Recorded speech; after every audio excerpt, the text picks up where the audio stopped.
बिस्मिल्लाहिर्रहमानिर्रहीम जी, अस्सलाम वालेकुम। जैसा कि पिछले लेसन में मैंने आपको इंग्लिश अल्फ़ाबेट्स के हवाले से बताया था कि इंग्लिश अल्फ़ाबेट्स कितने होते हैं, उर्दू के जो लफ्ज़ हैं, हरूफ तहज्जी हैं, वो कितने होते हैं। और यकीनन आपको पता चल गया होगा, आपको तो मेरा ख्याल है पहले ही भी पता होगा, लेकिन कंफर्म यानी कि ये बताना ज़रूरी है, क्योंकि इनके साथ ही हम स्टेप बाय स्टेप आगे इन अल्फ़ाबेटिकल साउंड्स के बारे में ही बताऊंगी। तो इनको लेकर जब चलेंगे तो इनके साथ भी वर्ड्स बनेंगे, सेंटेंसेस बनेंगे, यानी इनका स्टार्ट में बताना बहुत ज़्यादा ज़रूरी है।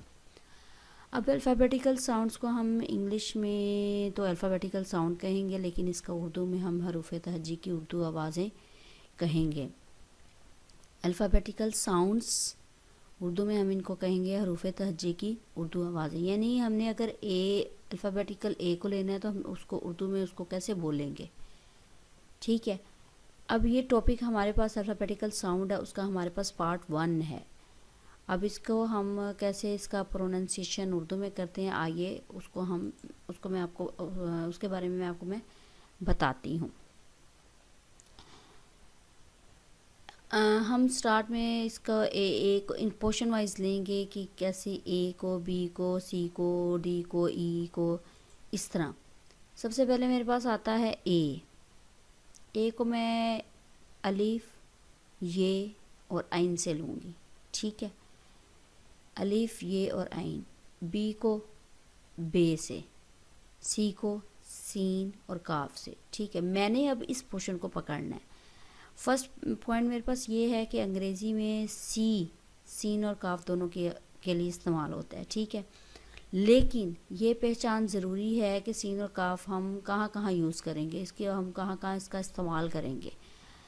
सेकंड पॉइंट मेरे पास ये है कि अब ये इम्पॉर्टेंट पॉइंट है कि अगर सी के फ़ौरन बाद इंग्लिश में अगर सी के फ़ौरन बाद ई आई वाई इनमें से कोई सा भी हरफ हो तो आवाज़ मेरे पास सीन की होगी। यानी ई आई वाई में से कोई हरफ आएगा तो आवाज़ मेरे पास सीन की होगी। इम्पोर्टेंट पॉइंट, सी के फ़ौरन बाद ई आ जाए, आई आ जाए, वाई आ जाए, इनमें से कोई सा भी एक लफ्ज़ आ जाए, एक वर्ड आ जाए, तो आपके पास उर्दू में उसकी आवाज़ आ जाएगी सीन की। अगर इनमें से कोई सा भी नहीं होगा तो आपके पास काफ की आवाज़ आएगी, ठीक है। इसकी चंद एग्जांपल्स मैंने आपको आगे बताऊंगी, तब आपको ज़रा इसका क्लियर हो जाएगा। यानी ये नहीं कि इकट्ठे आ जाएं, ई आई वाई इकट्ठे आ जाएं, इनमें से कोई एक वर्ड होगा तब जाके आप उसको सी के बारे में सी की आवाज़ निकालेंगे उसकी, ठीक है। अब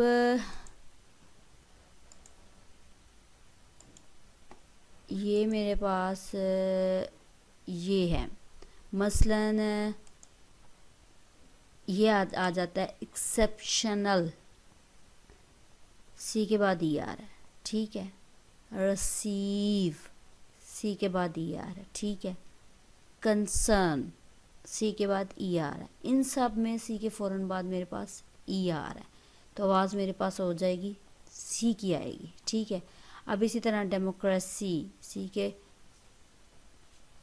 के बाद आर आ रहा है। इकोनॉमिक, सी के बाद ओ आ रहा है। अकॉर्डिंग, सी के बाद ओ आ रहा है। इन सब में सी के फ़ौरन बाद मेरे पास ओ आर आ रहा है, ठीक है। अब इसलिए आवाज़ मेरे पास काफ की आएगी। तो सी के फ़ौरन बाद काफ की आएगी, यानी कि इनके बाद मेरे पास ना तो ई आ रहा है, आई आ रहा है, ना वाई आ रहा है, तो इसलिए मेरे पास ये काफ की आवाज़ देगा। अब इसमें नोटेड पॉइंट ये है कि कुछ ऐसे अल्फाज होते हैं जिन पर यह कानून लागू नहीं होता, मसलन म्यूजिशियन, रोशन, सोशल, स्पेशल। इनमें हमने बहुत सारे ऐसे, जब ये पोर्शन ख़त्म होगा तो ये जितने भी मैं वर्ड्स बोल रही हूँ इनकी मैं वोकेबलरी आपको साथ साथ बताती जाऊँगी, यानी इसके ख़त्म होने के बाद। तो इन पोर्शंस के ख़त्म होने के बाद वोकेबलरी भी हम साथ साथ करेंगे जब ये अल्फ़ाबेटिकल पोर्शन ख़त्म हो जाएगा। तो ये आपको मेरा ख्याल है क्लियर हो गया होगा कि सीन और काफ हम कब उर्दू में बोलते हैं और सी के लिए सीन और काफ कहाँ कहाँ के इस्तेमाल करते हैं। तब तक के लिए मुझे इजाज़त दें। नेक्स्ट पार्ट में मैं आपको नेक्स्ट अल्फ़ाबेटिकल साउंड्स के बारे में बताऊंगी। तब तक के लिए मुझे इजाज़त दें। अल्लाह हाफिज़।